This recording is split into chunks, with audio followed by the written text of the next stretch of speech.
Okay, Tom, what you got there? Hey, great. What I want to make sure that everybody knows about is the presence of wood-destroying organisms. They're all over the place in the city of Chicago and metropolitan area. Probably half of my clients think that there are no such things as termites this far north in North America. Well, let me show that they're wrong, right?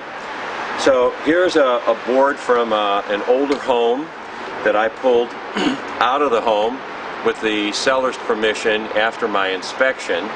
Actually, they were throwing it away.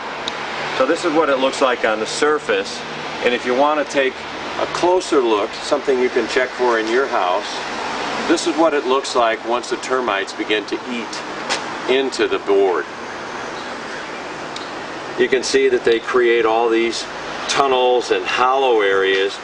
Termites eat along parallel with the summer growth of the wood. So you will typically find sharp edges in the wood that have not been eaten. Imagine what this is going to do to your house after 20 years. It's a major structural problem. The immediate cost of treatment could be $3,000 to $5,000 in the Chicago area market for a single-family home.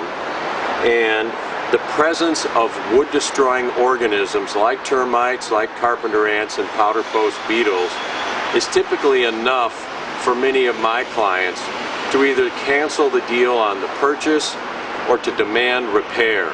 Now, there are two issues with termites. The first one is, are they present?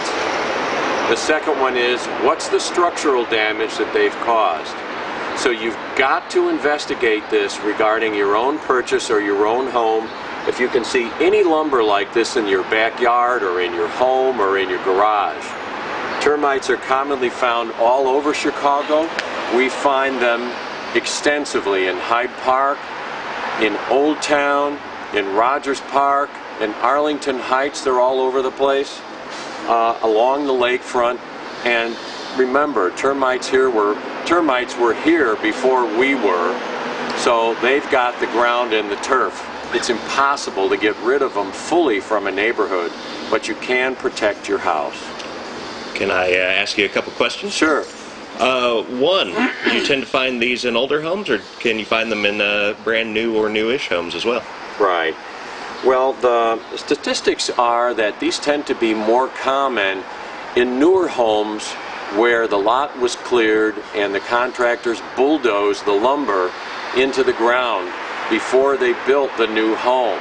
So don't think that this is an old house phenomenon, because it's not.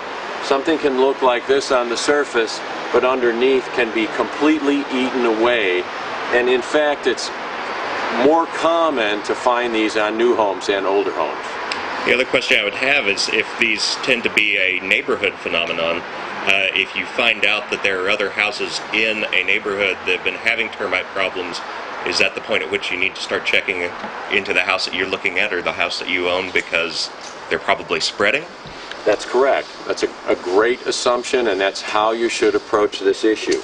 If there are other buildings in the neighborhood that show evidence of termites, and I'm going to show you what that looks like from the outside of the building, even when you can't see lumber, I'll show you what treatment looks like, then you ought to have your house examined by a licensed entomologist in the state of Illinois. You have a high probability of having termites yourself.